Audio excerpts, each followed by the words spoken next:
अर्जुन सर्गाणाम आदिः मध्यम च अंतः अहम एव। हे अर्जुन, सृष्टियों का आदि, मध्य और अंत मैं ही हूँ। विद्यानाम अध्यात्म विद्या, विद्याओं में आध्यात्मिक विद्या हूँ। च प्रवदताम वादा अहम, और वाद विवाद कर्ताओं का वाद हूँ। अर्जुन सर्गाणाम आदिः मध्यम च अंतः अहम एव। विद्यानाम अध्यात्म विद्या च प्रवदताम वादा अहम। भावार्थ, हे अर्जुन, सारी सृष्टियों का आदि आदिदेव, मध्य स्लामियों का आदम और अंत महाकाल मैं ही हूँ। विद्याओं में आध्यात्मिक विश्वविद्यालय की सर्वोच्च राजयोग विद्या हूँ और सत्य असत्य के वाद विवाद कर्ताओं का सत्यवाद भी हूँ। अब तुम बच्चों को ये बातें शिव बाबा ही पढ़ाते हैं। वो है ज्ञान का सागर। सारी मनुष्य सृष्टि का बीज रूप बनकर आता है, क्योंकि मनुष्य सृष्टि के बीज में ही प्रवेश करता है।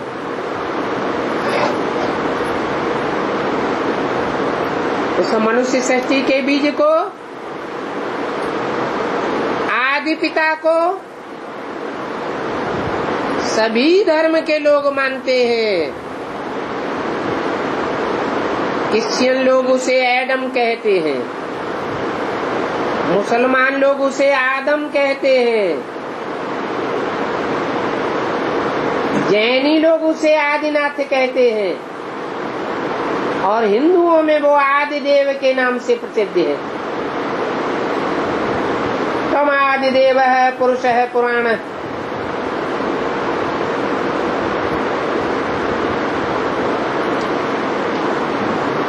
वही शंकर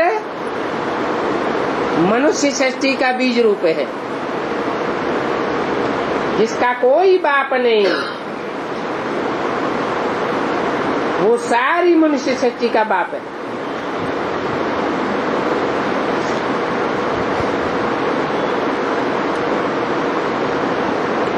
और उससे ये मनुष्य सृष्टि रूपी उल्टा झाड़ पैदा होता है।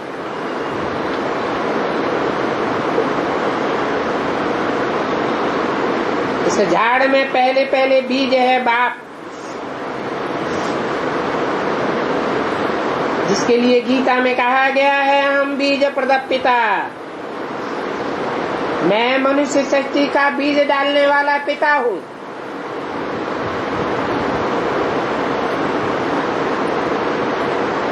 बीज सदैव ऊपर में होता है,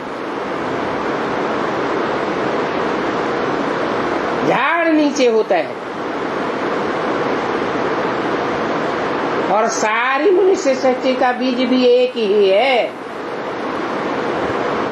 गुरु गोविंद सिंह जी ने लिखा है, आदि अंत एक अवतारा, सोई गुरु समझियो हमारा। इसका अर्थ हद और बेहद में जानना चाहता हूँ। जो आदि है सो अंत है।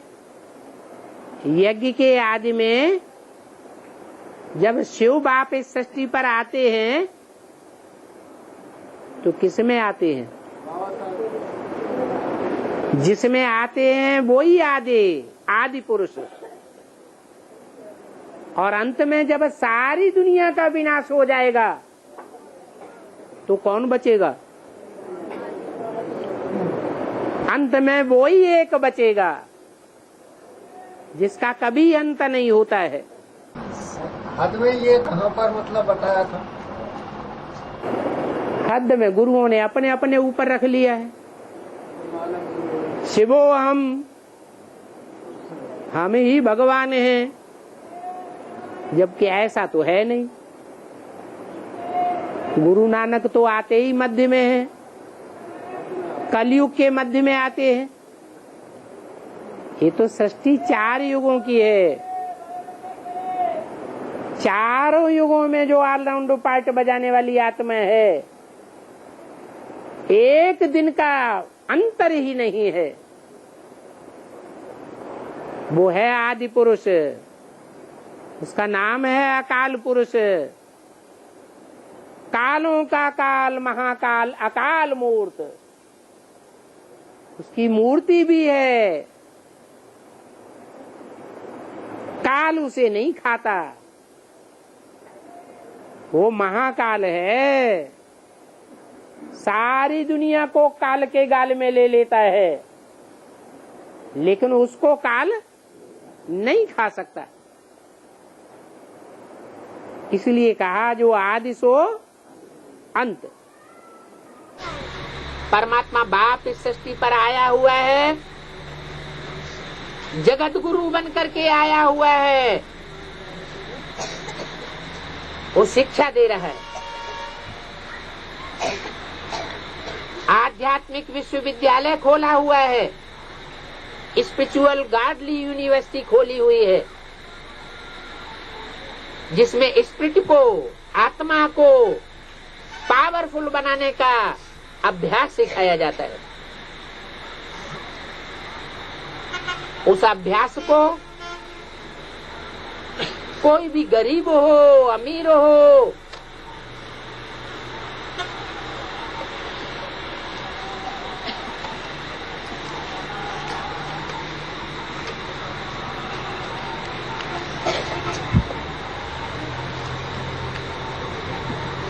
जो अभ्यास परमपिता परमात्मा इस समय राजयोग का सिखा रहा है, उस अभ्यास को कोई भी मनुष्य मात्र, लूला हो, लंगड़ा हो, अंधा हो, काना हो,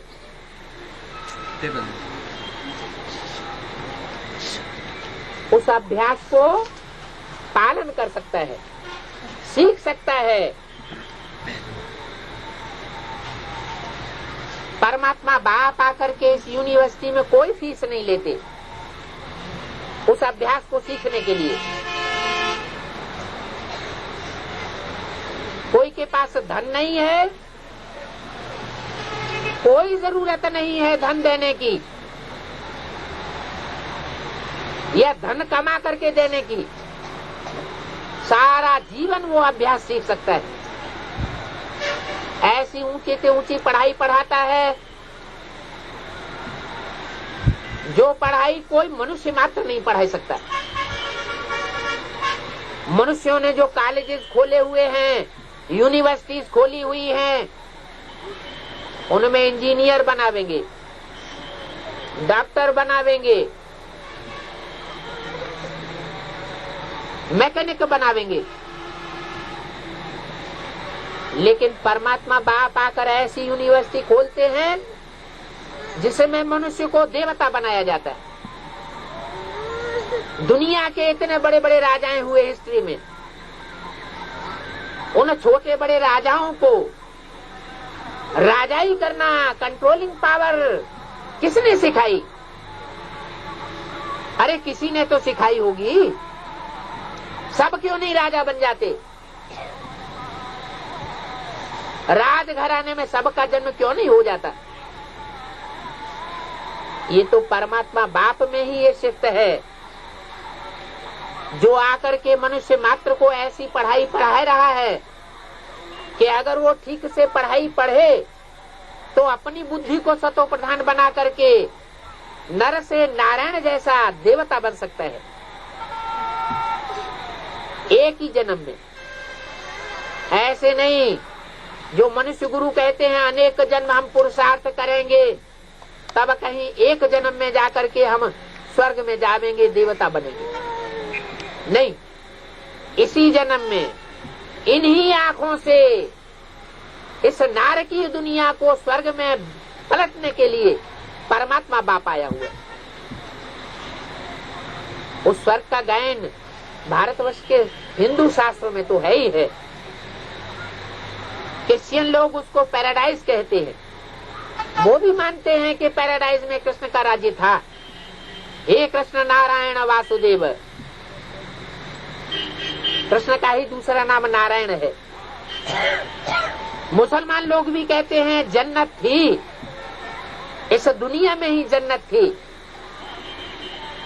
जन्नत में एडम और ईव का राज्य था, उस आदिदेव का राज्य था। अभी फिर से परमात्मा बाप आकर के गारंटी करते हैं कि तुम इस राजयोग को सीख करके मनुष्य से देवता बन सकते हो।